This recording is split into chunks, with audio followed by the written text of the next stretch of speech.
the ill effects of climate change, and it's seeking billions of dollars in damages. Is this a waste of taxpayer money, or is this a good idea? Jared, I'm going to start with you. I'm not an attorney. What I'm excited about at the local level is when I launched my campaign in Pueblo, we highlighted Pueblo City's commitment to 100% renewable energy by 2035. They were joined by Pueblo County, the second county in Colorado just a couple weeks ago, to commit to 100% by 2035. Summit County.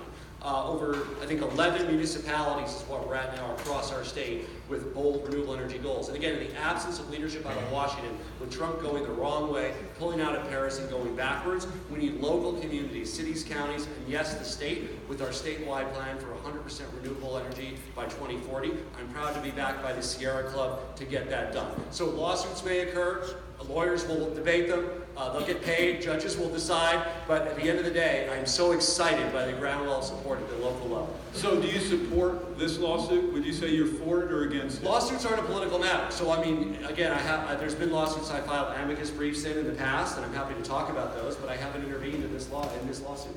Okay. Donna. So I think why Colorado needs a strong and experienced governor is because while I respect local control, these are issues that a governor who can bring people together can tackle and can tackle collaboratively. So whether it's differences in minimum wage, difference in where we put our oil and gas drilling, these are things that, quite frankly, there's a cost to the business community, there's a cost to you as taxpayers if we continue to behave like there isn't a central figure in the state, and there is. That's a governor. That's a governor who has the credibility, who can bring people together and can work on these issues. We've done it, whether it's on oil and gas. We've done it on some bills that have not gotten through the legislature and some that have. And so a strong governor that is a leader can unify, can stop some of the expenses that are going to unfortunately fall on everybody when we don't have somebody in that role. All right, thank you. Carrie, your take on this? Yeah, Aaron, I don't know that litigation is the best strategy, but these communities are looking for leadership. We need to take action now to move our state off of fossil fuels to clean, renewable sources of energy. We need to get to 100% clean, renewable energy in as fast a period of time as possible. It is why I am calling for Colorado to double the renewable energy standard. We're the first state in the country where voters adopted a clean, renewable energy standard. We met it ahead of schedule, we've raised it, and we're going to meet it ahead of schedule again. And we need to continue to accelerate the development of our wind and our solar resources. I'm also calling to give all consumers, businesses, and families the ability right now to buy 100% of their power from clean, renewable sources. We should put the power in the hands of our consumers. We need to act to retire our old, dirty coal plants. What matters is that we act today on addressing climate. And so, would you support or oppose this lawsuit? As I said, I don't think litigation is the best strategy. It's costly, it's going to take a long time. I want to see our state take steps now. All right, thank you, Carrie. Mike, what's your response? I have not read the lawsuit. So what I think is real, the issue that they're raising, is that there are massive costs to climate change that local communities are paying. And if you only have to look out the window here to see that, right? If you look at one of the greatest impacts of climate change in the country, you see right here in Colorado, which is the beetle kill that has destroyed many of the forests across the western slope. Because those beetles, previously, temperatures would drop enough to freeze them out before they reproduced. Those temperatures dropping enough, you saw those beetles destroy entire forests, and now they're giant matchsticks standing on a hillside waiting to lit on fire. And so there is no doubt their frustration is communities across the state are paying the outsized costs of climate change, and I think we're going to have a reckoning to realize that that means more and more for local communities they have to carry. I do think that's why it does require an aggressive plan on renewable energy, and that's why I was the first one out to say we have to get to 100% renewable energy, because that's the only really aggressive goal. I think doubling is not going to be enough. The state's going to double on its own by 2025 without us doing almost anything. Excel will do that by itself. I think if we're taking our lead from Excel, we're not moving fast enough. I think what we have to do is set a plan for 100% and get there by 2040. Okay, quick half-minute answer from each of you. Many Colorado residents are very concerned about the encroachment of drilling activities, exploration activities by energy companies in Colorado in their communities. In some cases, you have activity occurring in established communities. In other cases, you have growth that's going to locations that ultimately are going to be explored and exploited. As governor, what would you do to protect the citizens of Colorado related to these activities? Mike, I'm going to let you take that first. Thank you. I had dinner about a month ago up in Firestone with the families who live down the street from the home that exploded. If you read the story, 2 people went into their basement to fix their pilot light, and there was a gas leak in there. When they lit the match, the entire home exploded. And those families are terrified about what the long-term risks are in their neighborhood, and they're right to be, because there are up to still 1,000 orphan wells around the state that are potentially leaking natural gas that have not been plugged, have not been abandoned. So I think we first have to have the oil and gas industry put the resources in to plug and abandon those wells statewide. We have to push back setbacks statewide, so you're not putting kids 400 feet away from a well when they're in elementary school, and you have to get to zero leakage on those pipelines, so you're not putting families at risk. Okay, thank you very much. Carrie, what would you do to protect Colorado citizens more today? So I was the first candidate in this race to come out in support of a recent appellate court ruling that says the state of Colorado, when it regulates the oil and gas industry, has to put public health, safety, and welfare first as its priority in regulating the industry. Now, when I read that court ruling, I couldn't believe we were litigating this question. Of course, the state has to put public health, safety, and welfare first. But instead, our Attorney General is going to walk into court arm in arm with the energy industry, defending the status quo, which doesn't put public health and safety first. You'll see me as governor work to defend that law. Donna, what's your take on this? So I want to just clarify something the former treasurer said, which is Governor Hickenlooper, I, and our entire administration said long before I was a candidate or anybody, that in fact, we've got to make public safety and health #1. And unfortunately, the Attorney General, who should respect the governor's office as a client, decided not to do that. So yes, public safety and health #1. And there's a lot of work we're doing already on 811, on the Orphan Wells Fund, and on a strong Colorado Oil and Gas Commission, and I would continue that work to ensure public safety and health for everyone. Thank you very much. Jared, you get the last word on this. I'm ready to take on any special interest to keep the people of Colorado safe. We do need to put health and safety first. We need to make sure that local communities have the tools they need to find in law to keep communities safe, as well as making sure that setbacks are sufficient statewide to comply with the Martinez decision protecting health and safety. I've never shied away from taking on the pharmaceutical industry to negotiate prescription drugs. I won't shy away from taking on the energy industry to make sure we put people's health and safety first. All right, thank you. All right, Joey, take it away. Well, I want to talk about charter schools because all of you have different histories with charter schools. I want to talk about charter schools and public schools and charter schools versus public schools. Is equalization of funding a threat to public schools, or is it just a threat to teachers' unions? And Carrie, I want to start with you since you've been endorsed by the teachers' union. That was several different questions, Joey. So we right now have a system in Colorado where the funding for public education is highly inequitable. It is inequitable across schools, within districts. It is inequitable across states, between districts. And I think we can all agree that every child growing up in our state, regardless of what neighborhood they're in and regardless of what school they attend, need to have the opportunities and the support and the resources so that they can succeed and achieve academically. We can't build a system where the success of some schools comes at the expense of other schools. We have to make sure that our education system in Colorado is equitable and that we're giving all of our kids equal opportunities. Thank you, Carrie. So I'm a product of the public schools, kindergarten through 16. I wouldn't be here if it weren't for public schools. And when I was going, we didn't have charter schools. We didn't have to have conversations, quite frankly, about funding. The first and most fundamental thing is that we provide the funding for our public schools that they should have, and we are not doing that. Now, I have to respect local communities that might say, I want to have a charter. I want to speak to and address the needs of a different group of people. But in general, I think if we take care of our funding of our public schools, that we will be in a much better place. Charters have their place, but certainly not for-profit charters. I do not believe that. Thank you. Jared, did you go to school?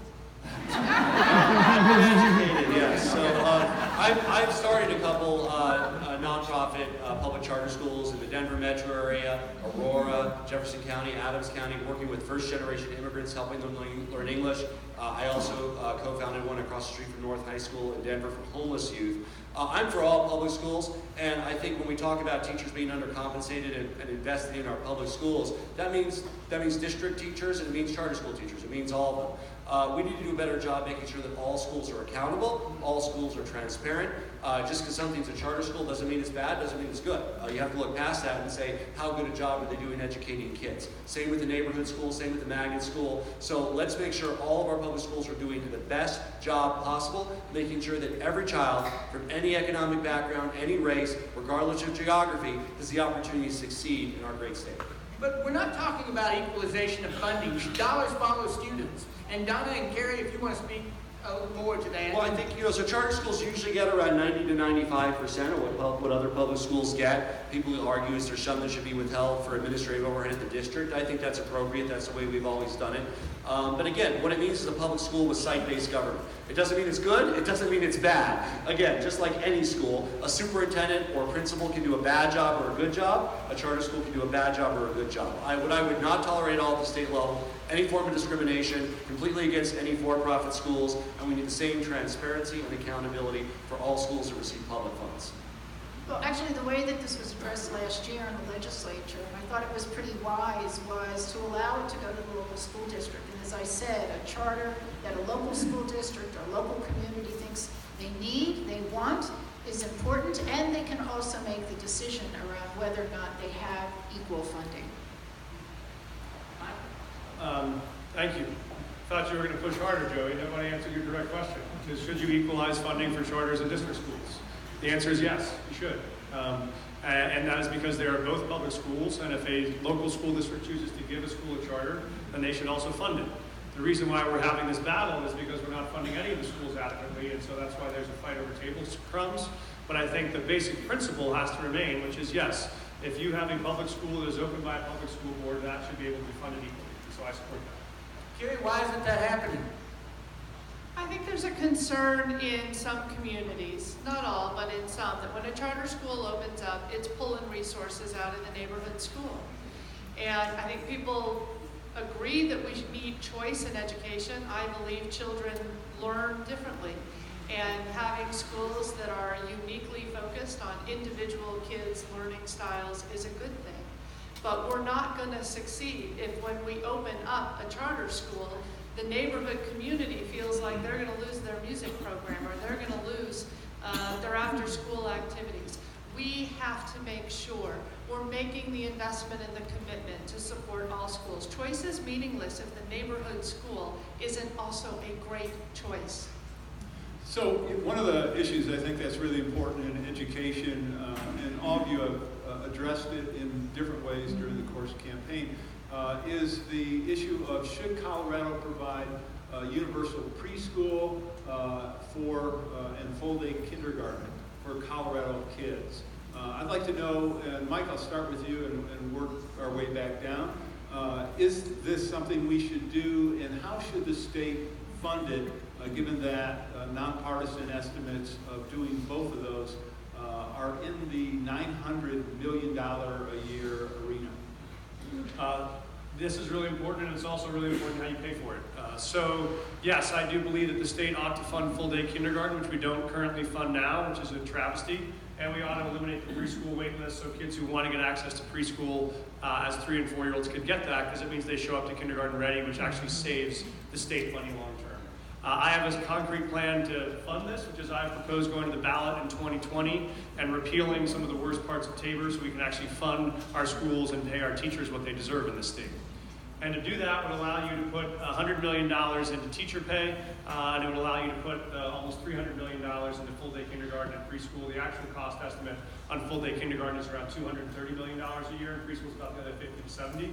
So I have a full concrete plan you can read on my website that is both that you should do it and how you will pay for it and what we do to make that happen. All right, and I appreciate your numbers. Mine are from the Colorado Legislative Council, so they had significantly higher estimates, but obviously putting money either way moves the ball forward. Carrie, what's your take on that? What should we do, and how do we pay for it? We absolutely need to provide universal free full-day kindergarten for all kids in the state and access to high-quality preschool. Only half the kids in our state today are attending universal full-day kindergarten and high-quality preschool. I spoke with a gentleman who ran the campaign in Steamboat. They put a sales tax on the ballot to fund full-day kindergarten. And he said, you know who the kids are who are getting picked up at 11:30 every morning because their families can't afford to have them stay in school in the afternoon? It's all the workers' kids. That's who's getting picked up. And we all need to recognize that if we're going to close the educational attainment gap in this state, that we have to start early. That achievement gap is real by the time kids are 6 or 7 years old. And giving them access to high quality early learning has to be a priority in our state. All right, thank you, Carrie. Donna? Well, one of the things that I'm doing in my current job as Lieutenant Governor and Chief Operating Officer is not just talking about the issue, but actually tackling it. So the easy answer is yes, we need to fund early childhood and full-day kindergarten, and we're on a pathway to do that. And certainly the evidence is there that a lot of the expense that we're spending on remediating students in high school, in elementary school, is wasted money. We're spending it on the back end when if we put it into the front end, we wouldn't have to be doing that remediation. So I'm the chair of the Early Childhood Leadership Commission, which is a group that is studying and working on early childhood issues, and oversee the Department of Education and even coordinate with the Department of Higher Education. We are unified in our efforts and in particular have to tackle this issue for lower income families. I've proposed a $100 million fund that will focus itself on those lower income families first and foremost, because whether it's Mike's numbers or your numbers, these are big numbers. $100 million, we have a manageable path to tackle that for some of our most vulnerable. Jared? I'm the father of a 6-year-old and a 3-year-old, and I can afford preschool and kindergarten for my kids. Why should my kids start with an advantage over families that can't afford it? It's unfair, it's un-American. We can do better in Colorado. There are Republican states that have preschool and kindergarten. I know we can get it done here. Before we go to taxpayers for a single dime, I want to make sure we found savings from the existing budget. They found money for transportation this year. That would have covered almost a third of the cost of preschool and kindergarten. By the way, our figures are also considerably lower than the ones Aaron cited, and we'll be happy to share. We also want to look at public-private partnerships. If you look at how Adams 50 in Westminster got to full-day kindergarten for all their kids and full-day preschool for half their kids, they did it with a social impact bond. You recaptured some of the savings and reduced special ed rates, reduced grade repetition rates by putting them into early childhood education. If we truly care about bridging the social divide and the economic divide in our country, we need to make sure that every child gets a strong start, period. It's also a real-life affordability issues for families. With the cost of rent, with the cost of home ownership, especially for young families to live in our communities, we make sure we need to have free full-day preschool and kindergarten. All right, thank you, Jared. And we're fact-checking the candidates, but we're also fact-checking the moderators. So, so if I'm wrong, which I'm sure none of you have ever experienced, we will note that on the television show. Well, I want to, and I hope you guys will fact check me if I'm wrong on this, that none of you are supporters of President Trump. That was the previous panel you had. That was Joey's toughest question of the day. But for the sake of the good of Colorado, we have to work with the federal government. We have to work with the Trump administration. You know, Donnie, you know a thing or two about working with brash New Yorkers. What's the solution here? How's the Democratic governor of Colorado going to work with Donald Trump? Well, I was asked this question. Some of us were up in Greeley about a month ago, and the question was, if you're in an elevator, who would you want to be with, President Obama or President Trump? I said President Trump, and I'm going to break the elevator and spend the whole time talking to him. I think, first all, we do have to maintain, and we do as a state, relationships with each of the federal departments. And that's where a lot of the work gets done. I'm worried about how much noise there is. In fact, I think it's almost a distraction that's coming out of Washington. But every day we are working on environmental issues, healthcare issues, with HHS, with all the federal departments, and there's a lot of really good people there who are working with us to still get things done, and we've got to rely on those relationships. But at the same time, partnerships like Governor Hickenlooper, Governor Kasich, and some of the work that we've done on healthcare have been effective. We pushed back on the repeal of the Affordable Care Act by bringing in good Republican governors as our partners, and that's the kind of work I want to continue. Our president's rolling back policies that protect our state. And in the years ahead, leadership is going to come from states. It's going to come from strong Democratic governors. Colorado is a national model. We're a national leader. And we need to continue to lead as a state and build coalitions with other Western states to make sure that we continue to advance the policies that are so successful here in our state. We're not going to let the Trump administration violate the human or civil rights of people in our state. We're not going to let them roll back our health care gains. We've got 94% of the people in Colorado today have health insurance, and we need to stand up and make sure we protect that. And we're not going to let them roll back the environmental protections that protect our air quality and our water quality and keep Colorado the place that we love. Thank you, Kerry. Well, speaking of Trump, I think the Republicans pulled the plug on the heat on the way out the door after their session. No, they didn't. They just said the Democrats can throw up some solar panels.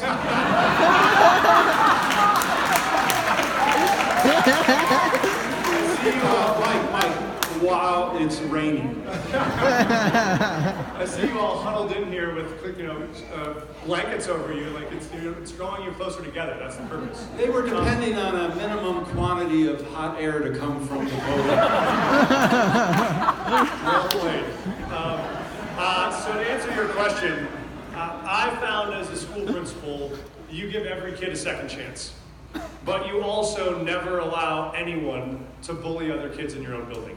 And you never allow anyone to make other people feel unwelcome in their own home. And so what Donald Trump has done, I think, is actually make Coloradans feel unwelcome in their own home, and that is something I would not tolerate. But that's water under the bridge. I mean, how do we go forward? Are you It's just not gonna throw water up under the your hands bridge. It's not water under the bridge if you're a 25-year-old dreamer who teaches 7th grade science and you're wondering if you can report back to school tomorrow. But then how are you going to help them next year?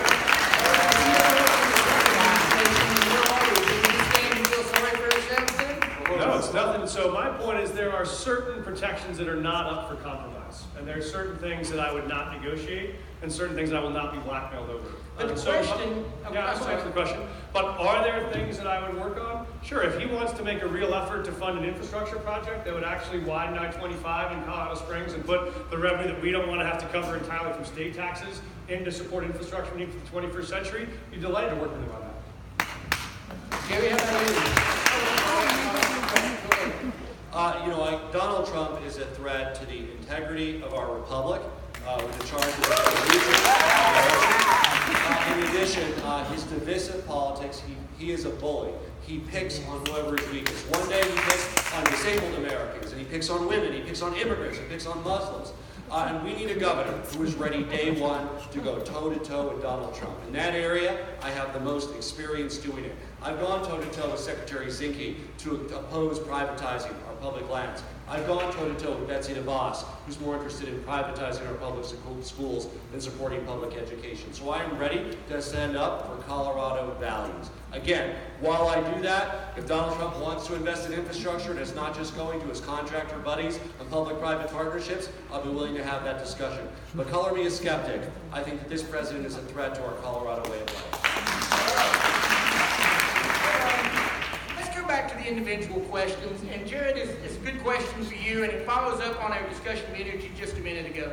You've got a history of standing up to the oil and gas industry, but aren't you also a threat to the thousands of jobs in the oil and gas industry in Colorado? I'm willing to work with any industry to create jobs, but not at the expense of public health and safety. And so when fracking came near a community in Erie, close to a school, Red Hawk Elementary, yes, I not only wrote them a letter, I called their executives, and I realized how ineffective our current laws are to protect the health of kids.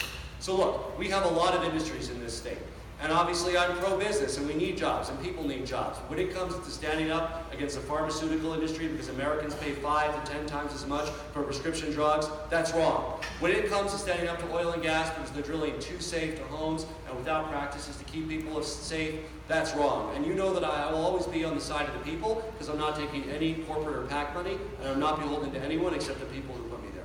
But if I'm working in the oil and gas industry, should I be worried about a Jared Polis governorship? You know what? The oil and gas industry is a cyclical industry that depends on the price of oil and gas. We've had boom times, we had bust times. Now is a time when prices are high and there's people working, but it's not a way to build a sustainable, reliable economy over time. We need to make sure we highlight opportunities in the outdoor tourism and recreation industry, green jobs that can never be outsourced, more reliability in our electricity rates. All of those things, of course, there's some good jobs today. There may be good jobs in 5 years, there may be in 10, or they could all be gone in 2 years. So again, earn what you can while you're working at it, but no one can count on that to support them for their whole career. So Mike, I'd like to ask you, and all of you actually, should municipalities, should counties and municipalities have the right to determine setbacks from oil and gas exploration activities? I believe there should be one statewide set of rules on the regulation of oil and gas, both as a public health and safety issue, also because I think it protects local communities. What you have right now is you will see oil and gas industries that have the chance to negotiate and pit community against community, where if you're looking at drilling on one side or other of the county line, you're just going to keep pushing until one city council caves and gives you the best deal. And so I think I support you ought to have one statewide set of rules and make sure that everybody is playing by the same set of health and safety requirements. Not to say there shouldn't be places for local input, but I think there ought to be one set of statewide rules. All right, thank you. This is a half-minute answer question. I apologize for not prefacing my comment with that. So, and he got half a minute, Carrie, and you do too. Go ahead. Same please. question? Yes, please. I think we should have statewide minimums for setbacks, but I actually think local communities know best about what their communities need. They may want longer setbacks around a school, around a public park, or where a watershed is. So I would allow our local governments to be able to set land use and policies around protecting their communities with respect to oil and gas development. All right, thank you very much. Donna, what's your position on So I this? think we should have one statewide setback, but I think we've got a conversation to have around it. It's about some of the other impacts, whether it's noise, whether it's how close you are to a school, to other resources in the community. And so really thoughtfully thinking through this and not having, as I said, you could literally have 100 different standards, and that's very anti-business. We need to have an informed conversation with legislators, with county officials, with the governor leading to come to a common ground. Jared, you get the last word on this. Yes, there is some local control today, but it often winds up fought out in the courtroom. We need to do a better job defining the parameters of local control in law, and I think that neighbors and communities absolutely have a right to say what happens in their own backyard.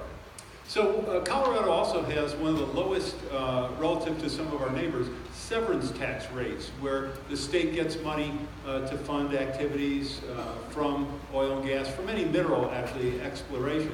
On top of that, in many situations, energy companies or anybody doing that kind of production gets a credit for their ad valorem taxes, which can lower that rate to an effective rate at some points as low as 1 or 2%.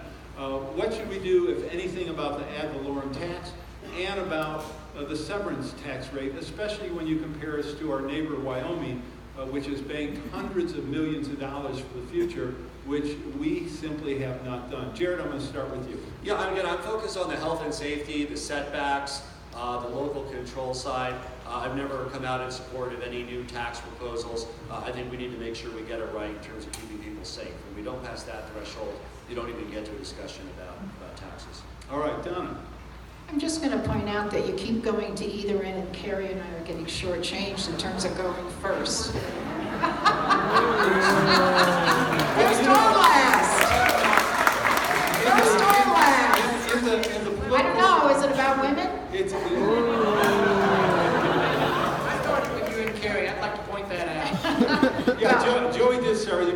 there's always an advantage to letting someone else go first. So some people are going to say we were playing the women as favorites. So, All right. you know, We see, start now. no matter what I do, I'm going to get Well, criticized. I got to tell you, so far this has been pretty dull, and I thought we'd mix it up a little bit to get excited. Oh, it's not gonna get dull. I've got a question. I'm sure you do. So there's a purpose to the severance tax. It's just not to tax a business. It's to offset some of the impact that that business has. And as you know, we use that money to help local communities, whether it is to help them with some of their infrastructure needs, or it's to deal with some of the expenses we have in our Department of Natural Resources. And yes, I think we are in a place where diminishing value is coming to the state to help us do what we need to do to protect you and to help local communities, and we've got to address that, particularly if we're talking about moving to a place where we're relying on more renewable energy. That severance tax has even less effect. So it is part of what I want to do, which is reopen the conversation on taxes in our state overall and what we ought to be providing. Okay, Mike, your turn to answer the question. I'm going to get you. I do think it would be worth looking at increasing the severance tax. I'll tell you the one concrete example of this. When I was a school principal, I used to have colleges from Wyoming who would come and recruit our students away because they knew they could offer lower tuition for out-of-state students from Colorado in Wyoming than our students would pay in-state tuition in Colorado. So it literally is a massive talent drain when you look at the resources we're giving away to those states that have found a better way to do it. So I think when you look at the entire balance of what the state tax burden is, that is a place where if there's a boom, the rest of the state ought to share it. All right, thank you. Carrie, you get the last word on this one. So I think we can all agree every industry needs to pay its fair share. Because if one industry isn't paying its fair share, then the burden falls to some other business. It falls to our families. We want to make sure our tax structure in Colorado is fair and equitable and broad-based. And the fact that we rank among the lowest funding in the nation for public education means going forward, we all need to have a commitment to build back our funding for our public schools, to give kids our opportunities, and we're all going to need to work together to make that happen. Thank you, Carrie. Let's do a lightning round. Lighten this up just a little bit. At Donna's request, by the way. and Donna will get to answer this question first. Carrie, but if you're a Donna fan, he's in the tank for I'm a fan of all four of them. So. Will you live in the governor's mansion? Yes or no, and keep it short. Carrie, would you go, and then we'll let Donna go second. My husband said yes if there's a cook. Yes, I'll live in the governor's mansion. Donna, how about you? Yes, but I'm going to change the rules. Some of you know you cannot drink red wine in the governor's mansion. I promise that I will change that rule for you. We can drink craft beer in the governor's mansion. Yeah, but you can't spill red wine on the old roads. Oh, man, I'm going to be in trouble. Don't move the intake. Jared, what about you? That is so presumptuous. I'm not going to jinx it by saying I haven't thought about it yet. I have not thought about that yet. That's presumptuous. Mike? Yes, I would. It's the only reason my kids are supporting the run for governor. I asked the Republicans this question, so I want to ask you guys this question as well. Who do you expect to run against in November, and who would you like to run against in November? Donna? I expect to run against Walker Stapleton. I'd love to beat his pants, but I happen to like Doug Robinson as a person on the board. Jared, what about you? You know what? I'm running against Donald Trump because they're all cozying up to him and they're saying that they're exactly the same as Donald Trump. No matter who it is, that's who we're running against. Mike, how about you? Tom Tancredo? Yeah, I was going to say, I think it's going to be Walker Stapleton. I'd love to draft back Tom Tancredo, if that's possible. Jared? I'm expecting a rematch in this race, and I'm looking forward to the conversation we're going to have about adequately funding our schools. One more lightning round question.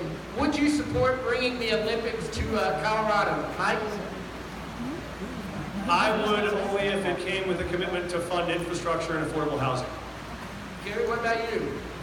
Only if we can do it in a way that is truly sustainable, with a low carbon footprint, with investment in infrastructure and affordable housing that we wouldn't then have to pay for ourselves.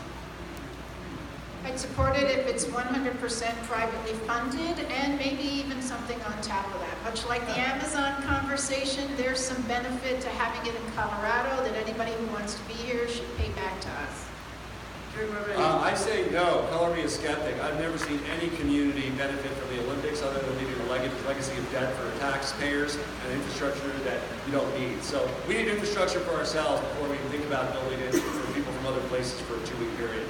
Well, I would hate to bring traffic jams to Colorado to the mountains. Well, I want to ask a question, and all of you have a little bit more time to answer it, about sanctuary cities. You know, about a third of the people in Colorado say that we've got a real concern with sanctuary cities. Do you guys think we have issues that we need to talk about? Is there a middle ground on sanctuary cities? Jared, let's start with you. You know, all of our sheriffs, Republican and Democrats, stood up and said that they don't want to take orders from Donald Trump to enforce broken federal immigration laws. You know what? I'm not going to let Donald Trump or Washington insiders control our local law enforcement. I'm going to make sure that we have community policing, that we build relationships in communities, that crimes are reported, and that our cops are not taken off the beat to enforce broken immigration laws at the expense of keeping our communities safe. Is there a middle ground, though? Or are you saying that people who are concerned about sanctuary cities shouldn't vote for Jared Polis? Well, again, I don't know. Again, if they want federal law enforcement out of Washington to commandeer local law enforcement, I don't think that's popular here in Colorado. Whether you're Republican, Democrat, Independent, we value our local control. We're not about to cede control of our law enforcement to Washington politicians. Donna, should we see their law enforcement to Washington politicians? Absolutely not, and God is telling us the heavens are opening up for this question. You know what, Joey, I don't like your question. I'm going to suggest that we have an immigration question that really deals with the most important issue we have, which is what do we do about the young people who are here, the DACA students? What do we do about people who are law-abiding citizens who've been paying taxes? We need an immigration policy, and we've got to do that for the benefit, quite frankly, of the people who are here and the businesses who rely on them and the hardworking people that are Colorado residents. Let's address that issue before we get into rhetoric around sanctuary cities. We need to make sure that everyone in our communities can trust and rely on their local authorities. Everyone needs to be able to call their local police to report child abuse or report domestic violence. Everyone needs to feel that they can take their children, drop them off at school, take them to a library, go visit a courthouse without the risk of being reported to ICE and being deported. That's what's going to keep our community safe. So I got into politics in the first place because I was a school principal up in Thornton, and we got 100% of our students admitted to college, and then I found out that about half of those students were undocumented, which meant they couldn't go to college without paying out-of-state tuition. So I ran for the state senate to change that law, and successfully did, to make the doors of college open to kids who came here when they were little. So I think we have to protect those young people who are now our teachers and nurses. I do think there's common ground here, which is I think any of the minor offenses, traffic stops, busted taillights, tickets, there's no reason to ever share that information with the federal government. I think if you have someone who is a violent criminal, has committed murder or rape, is there a reason to share information in that kind of public health situation? I think that's common sense. I think this is an overblown issue that can be solved among reasonable people. Thank you, Mike. All right, we're running out of time, so we're going to ask candidates to respond in half a minute to questions. I've got a few, but Joey, do you want to keep going? I want you to ask Donna Lynn her question, because I don't want her to miss out on this pleasure. Yeah, in fact, I would be afraid if you didn't ask her question. Yeah, he didn't want me to, Donna, but I said, actually, I'm asking Donna Lynn a question. Donna, on the day that Governor Hickenlooper announced that you were going to be his lieutenant governor, I asked you if you were going to run for governor, and you said you had no plans to, but then your plans changed. Are you a committed candidate for this? Absolutely, and I've answered this question so many times. A lot has happened in the last 2 years, not to mention one of them being Donald Trump being elected our president, that galvanized people like me who in the 60s and 70s fought for women's rights, civil rights, environmental rights. But the most important reason why I changed my mind, and it really wasn't even a change. I can tell you a year ago, if you had said to me, are you going to run for governor in May of 2017, I would have said, you're crazy. But the experience that I've had being at the table, working with our legislature, going to all 64 counties, working with hard-working state employees, county employees, business people, has said to me, I got more. I got more. I want to represent you. I want to be your advocate. I want to be the strong leader and continue some of the great work that we've done over the last 8 years. All right, thank you. All right, we're going to do rapid fire for the rest of what few minutes we have left. Let's start off with Carrie. One of the key environmental issues you hear very few people talking about is the fact that we have thousands of abandoned mines in the state of Colorado, pouring millions of gallons of polluted water into our ecosystem every day. And there was, of course, reference to working with the Trump administration previously. What would you do as governor to address this problem, which seems to have not been well addressed, to put it politely? Yeah, and we all saw the outcome of that with the Gold King mine. We're seeing that kind of toxic sludge come from dozens, hundreds of mines across our state. We absolutely have to partner with the federal government to protect our watersheds and make sure that these mines get reclaimed and cleaned up and that the water quality flowing into our tributaries gets cleaned up. And how would you do that? Our Department of Public Health is a partner with Washington. We need to invest the resources to put the manpower on the ground to work with these local communities and invest the time and the resources in each and every one of these mines. We need to prioritize which tributaries need to be the priority, and we need to make that investment. All right, Mike, how would you handle this problem? So this is a massive problem, and it's so massive it runs from $500 million to $1 billion in cost. And so this is not something the state is going to be able to solve on its own, which is why Gold King was such a catastrophe. So to Joey's question, where are the places that you can work with the Trump administration? I would love to see Secretary Zinke say he's going to make a commitment to actually put dollars on the ground in states like Colorado to make sure we can protect public air and public water by cleaning up these mines. And I would fight as governor to make sure they put their money in their mouth. All right, Jared. First, let's prevent this from happening again by making sure that bonding is sufficient when companies go out of business in the future to do any reclamation for anything they're doing today. But yes, there's a long shadow of practices for decades. And unfortunately, with Zinke and Pruitt, you have the fox guarding the hen house. So we cannot count on the EPA or Washington. We cannot count on the Department of Interior. We need to do it here to make sure we not only deal with the long shadow of reclamation, but we make sure that everything is bonded going forward so we're not in exactly the same situation in 10 or 20 years. Donna. You know, I'm glad you brought this up because there's a broader issue, which is water in general. And this, to me, is going to be the issue of 2019. And as your governor, that's going to be one of my priorities because our water systems are not only at risk from mines, but they're at risk from a lack of water. I was privileged, and we did this on a bipartisan basis. Secretary Pruitt went to Gold King. I went with him and with Senator Bennett and Senator Gardner. I will tell you the visual impact of what we're dealing with had a huge impact on the Secretary guaranteeing that we were going to see some Superfund money. But that was one situation, and as you say, we've got hundreds of them.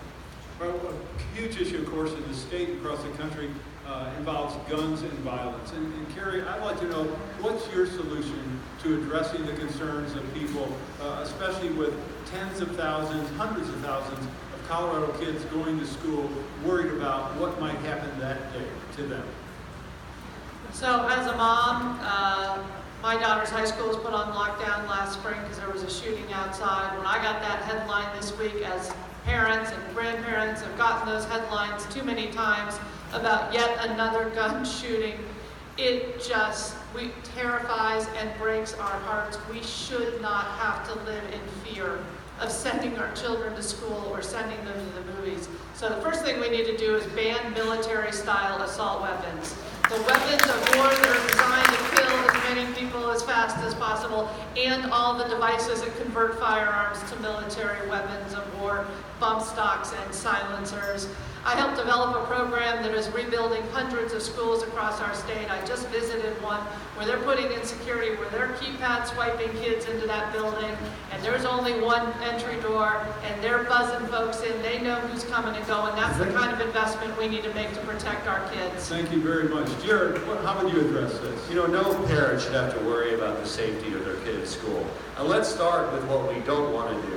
I can oppose arming teachers. It is the wrong answer to have more guns at school. It would be more dangerous, not less dangerous. Yes, banning bump stocks, red flag, domestic abuser holds, better campus security, also investing in mental health and counselors to make sure that we can identify where kids might be a problem and work with them, and that schools are a safe and civil learning environment for all kids. Doing nothing is not an excuse. The people of this country are ready. We need to stand up against the gun manufacturing lobby and NRA and move forward with a gun safety agenda. All right. Mike? This was raised earlier. You know, we agree on a lot of things on this panel. This is not one that we all agree on. And so I think it bears mentioning, you know, where you stand when moments are hard. In 2013, after the Aurora Theater shooting, I did stand to ban high-capacity magazines. Jared, you opposed the assault weapons ban at that stage, and I think that's significant. You know, we were fighting to ban magazine limits, and you were standing with the NRA to support them. I think that matters about where you are on issues that are hard and moments that are hard. And so I have been fighting on this for a long time, came out early and hard on both banning assault weapons, high-capacity magazines, background checks, red flag laws. But my dad always used to say, you know, when people show you who they are, believe them. The question is, when the chips are down and these moments are hard, the NRA is knocking on your door, where do you stand on these issues? And I don't think we all have the same record on this one. Okay, Jared, Jared? look, I'm the only one here to actually sponsor an assault weapons ban. Mike, you never did. You talked about the magazine limit. I supported what we did there. I've seen the damage that these high-capacity guns could cause, and I'm the only person who's up here to say my name's actually been on a ban on assault weapons. Jared, you sponsored that assault weapon ban after you started running for governor. Right? That was 3 months ago. Yeah, you never did. As a legislator for 8 years. So I don't know what you think you've never Right did. now, you need to let, I think, Donna have a word. Thank you, Aaron, and I'll do this. We can bicker. That's not who I am. I'm not going to bicker. I'm going to declare something as somebody who has spent her whole life in healthcare. This is not about guns. This is a public health epidemic that we have to address, okay? We can get rid of the guns. I support everything. Get rid of bump stocks. Red flag, don't put them in teachers, but in teachers' hands. But the reality is, we have very disturbed people. We have disturbed people who have access to guns. We've got to address it, give teachers and parents the resources that they need to attack this public health crisis. Mike, I want to apologize to you. You got name checked, and then I interrupted your answer. So would you like to say anything else on that? No, I just think the issue is, in 2013, you had a shooter walk into a Aurora Theater with a 100-round magazine and shoot 72 people. We fought at the state level to pass a ban on high-capacity magazines. There was a proposal at the federal level in the same year to ban those high-capacity magazines, and Jared opposed it. And so that is a very clear issue that had a big impact on Colorado, and that's a different record on a very important moment in time. And I again disagree. I supported what the state did for high-capacity magazines. I'm the only one who's ever supported an assault weapons ban with my name on the bill. I know others have said they did, but Mike was in the legislature 8 years, never introduced it, never put his name on it. All right, let's move on. You know, nobody is inspired by the status quo. Hillary Clinton proved that last year. So I want you guys to tell me what your chief criticism of John Hickenlooper is and what are you going to do better. And there is nobody better to start with than Donald Trump. See, Donna, that's what you get for asking to be first. I'll take it. I think John Hickenlooper has led the state through a great fiscal recovery. But I'm different than John Hickenlooper, as much as I'm proud to be his lieutenant governor. I will take on the conversation with the legislature long before we get into the legislative session. That kind of collaboration is something you've got to work on every day and continue to build on. The second thing is, I think we've not tackled education in the ways that we should have been doing, and we need to put that first and foremost. And the third thing is healthcare and housing. Those are my two key issues. We've made some strides. We've pushed back on what the federal government is. We need to be much more proactive. And as your governor, I will take those two fundamental middle class and working class issues on. Jared, what about you? What would you do differently? You know, I'm proud that I've had more town halls than any other member of Congress from Colorado. I'll be here. You're going to see me in Colorado Springs. You're going to see me in Pueblo. Not just for bill signings or press conferences. I'm going to be in the community and part of the community. I'll be visiting schools. We'll be holding roundtables. I'm going to be a governor for the whole state, just as I've worked hard for Northern Colorado. I was rated by an objective, nonpartisan measure the most effective member of Congress from Colorado, and you're going to see me as the most effective governor. Gary, what about you? Are you going to do things differently than Hickenlooper did? So I applaud Governor Hickenlooper's track record on bringing some of the most innovative businesses in the world here to Colorado. We're doing some of the most cutting-edge, forward-looking research for the knowledge-based economy. Where I'll differ from Governor Hickenlooper is I would put a greater priority on public education. I want our kids who are growing up here in Colorado to have the educational foundation that they can compete for those jobs. Those businesses right now, when they're going to fill their high-skilled, high-paid jobs, they are recruiting from outside of our state. I want them recruiting from right here in Colorado Springs, from Pueblo, from Trinidad. You'll see me focus more on our pipeline of education. Mike, how about you? I think he has done a great job on growing the economy. I think there are three big things that have not gotten done that have to get done in the next 8 years, and that is one, going to the ballot and actually taking on Tabor so we can fund schools. I think the second is repealing the death penalty. And I think the third is actually setting a far more aggressive plan for renewable energy and making sure the state gets there, which is why I've come out with a plan to get to 100% renewable energy. All right, so there was a reference to affordable housing, so quick question. Colorado's housing stock has been estimated to be worth as much as $800 and possibly more $1 billion.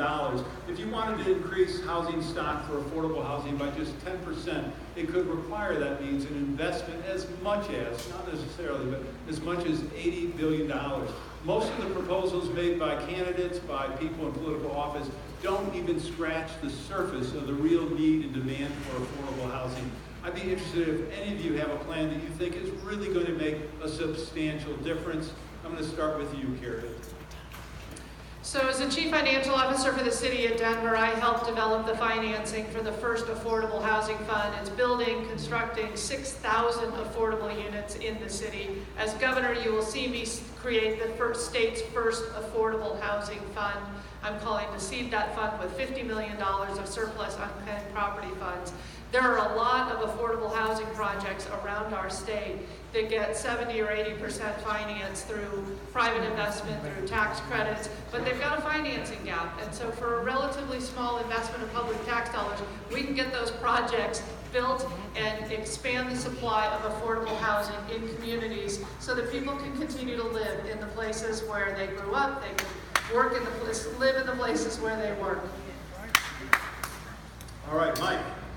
Thank you. Yeah, I think the numbers on this matter, because you're right, an affordable fund of $50 million is not going to be enough to actually cover the scale of the problem. This is why I propose that what we ought to be able to do is use the asset the state does have, which is not cash. We don't have enough cash to solve this problem. The asset the state does have is land, is underutilized land that exists all around the state, where we could create public-private partnerships where we use that underutilized land to partner with developers under the agreement that they would build units that would stay rent-controlled for 30 or 50 years. So if you are a senior living on a fixed income, or you're a teacher or a nurse or a firefighter, you could get a unit and know that you can stay there without the fear that every 3 months the building's going to sell to a new landlord and your rent's going to get doubled. All right, let's go with Jared. Okay. We can't cover this whole topic in 30 seconds. Check out my plan at pullustforcolorado.com.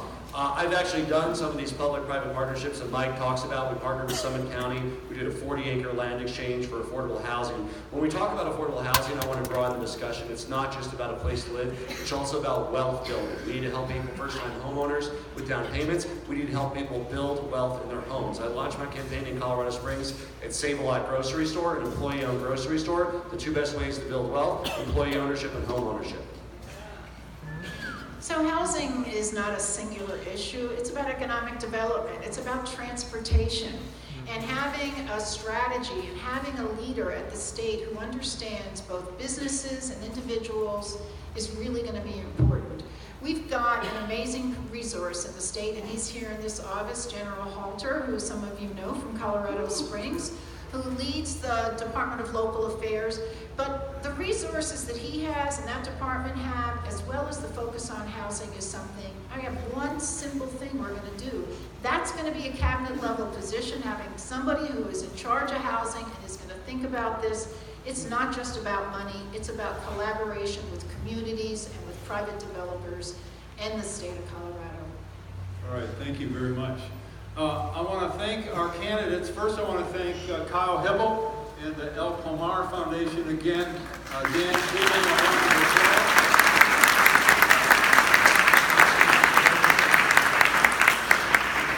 and let's also thank Dan Stever, the publisher of the Gazette.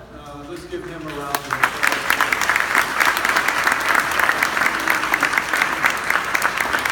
And I want to thank Colorado Politics and, of course, Joey Bunch and Ernest Lunning right here. Thank you both for all your help.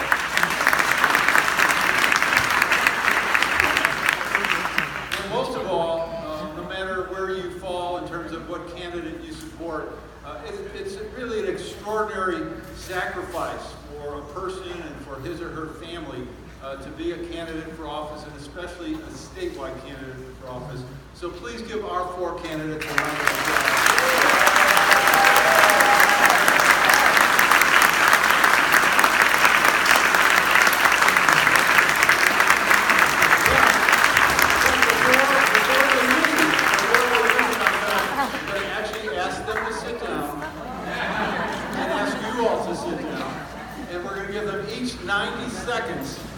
For their last effort to tell you why you should vote for each of them. And I think we're starting with Jared. Jared's already got his, Jared's ready to leave. Look, I'm going to continue during my remaining 6 months of office to hold President Trump accountable for his attacks on the way of life. The plain defense isn't enough. Actually, hold on 1 second, Jared. Let's give it just 10 seconds to see if this downpour will be reduced a tiny bit. And get a little closer to the mic. I'm getting some, it's the heat? Oh.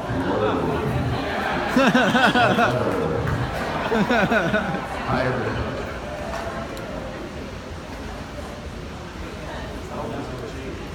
Yeah, no, they'll turn it off. I'm sure they'll turn the heat off. Okay, we're going to have a vote. This is in democracy. You have a choice between having the heat on and not hearing Jared. No, I'm just kidding. I don't want to take that vote. I'll get in trouble. Okay, we're going to get the I know, right? I'm not sure who turned it on, but whoever did turn it on. Is it being turned off? Is it off? Can't turn it off. Hey!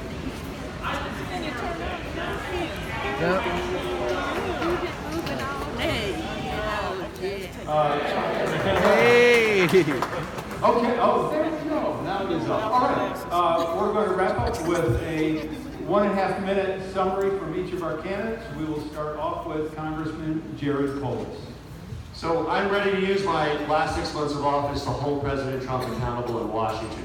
But defending our values against President Trump is not all we need to do. We can't just play defense. We need a bold, progressive agenda here in Colorado. And I'm ready day one to battle for universal health care here in Colorado. And I won't give up till every Coloradan has health care, because health care is a human right. I'm ready to end decades of underinvestment in our public schools and make sure every child has access to free, full-day preschool and kindergarten, and affordable higher education or work-related skills that allow them to get a good job.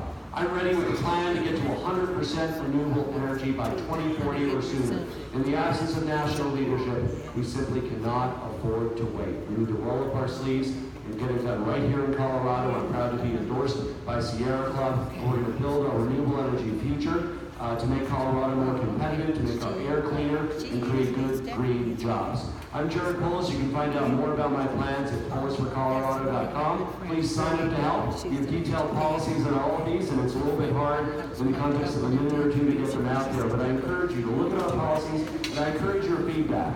Because the way I like to say is I learned some of my very best ideas from listening. This was all about us talking, but I think what we really need to do is listen more. And so give us your feedback, your ideas. We'll incorporate them in the future versions of policies that will move all of Colorado forward. Thank you. Thank you, Jerry.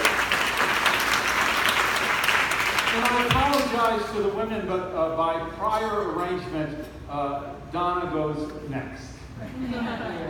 Well, first of all, thank you all for being here and taking the time to listen and think about this important decision. I think there's three things that you have to ask yourself. What differentiates the candidates that you have in front of you? Because it's a good group, and I'm proud to be part of that group. I've got a personal story that's a lot different than anybody I'm sitting with. I was the first person in my family to get to college. My parents didn't go to college. I was a single mother for 26 years. I struggled. I had to pay for health care myself. I had to support my family. I had to deal with expensive health care. And why does that matter? Because we've forgotten as Democrats who we are, and that's why we lost the election for president. And that's why Donald Trump is our president, because he appealed to working people, and we've got to go back to those roots. I live it, it's in my bones. The second thing that's different about me as a candidate is I'm not just going to say I'm ready day one. I'm leading this state. I'm at every table, whether it's with the legislature, whether it's dealing with criminal justice issues, appointing judges, thinking about healthcare, getting healthcare done in this state and changing the dynamics. As your lieutenant governor, and for the first time in our history, chief operating officer, 19 departments report to me and I work every day with them. And the third is, I'm not going to talk about slogans. I love aspirations, I love ideas. I'm a get stuff done girl, and that's what I'm going to do for you as your governor. Deliver with results, and not make promises that I can't keep. Thank you.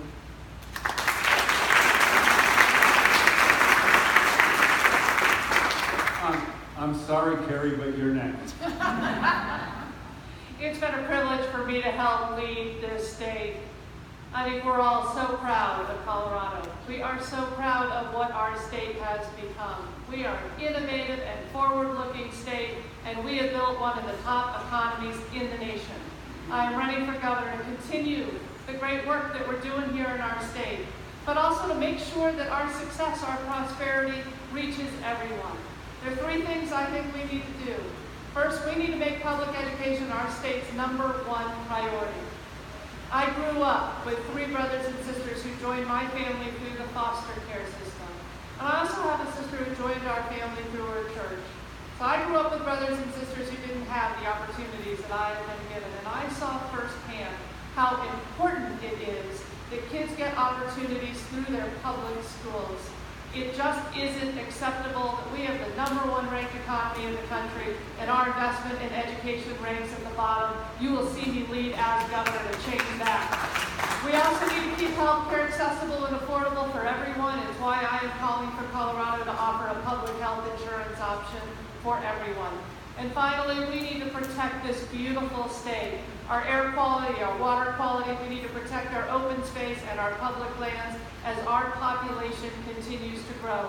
We haven't adequately prepared for or planned for the growth that we have today. We need to invest and modernize our infrastructure so we aren't all sitting in traffic, and we need to lead as a state in transitioning to clean, renewable sources of energy. Thank you all so much for being here, and I am looking forward to speaking with all of you as we crisscross this state throughout this campaign. Thank you all.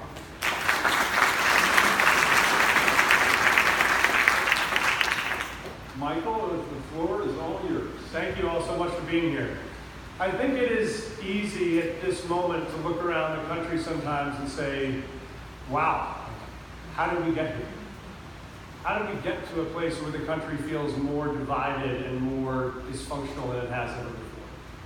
I think the more important question is, how do we get out of here?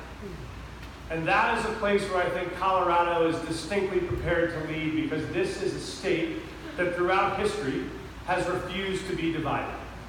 People thought that continental divide couldn't be crossed either, and then we did.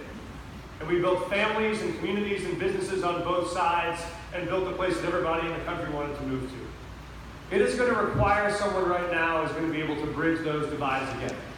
I'm very proud of the fact that I've spent most of my life solving the toughest problems in the toughest places. Whether that was my first job as a teacher in the Mississippi Delta, whether that was running a school in a juvenile prison, whether that was opening a community office in the center of a community ravaged by gang violence for the last decade. I have never been afraid of taking on those hardest problems in those hardest places. And I've succeeded in those places. I'm very proud of the fact that even in a divided legislature, in my 7 years in the state Senate, I passed more than 120 pieces of legislation. And more than 100 of those all have Republican co-sponsors. Which means on things we talked about today, like school funding, like preschool investment, like racial profiling, like renewable energy, all things I've been able to build coalitions with Republicans on to push the state forward. The next governor is going to have to both have a big vision for where the state's going to go and be able to build a coalition broad enough to make sure we succeed. I have done that for the last 20 years. I would love to do that for the next 8 as your governor. My name is Mike Johnston. Would love your support. Thank you so much.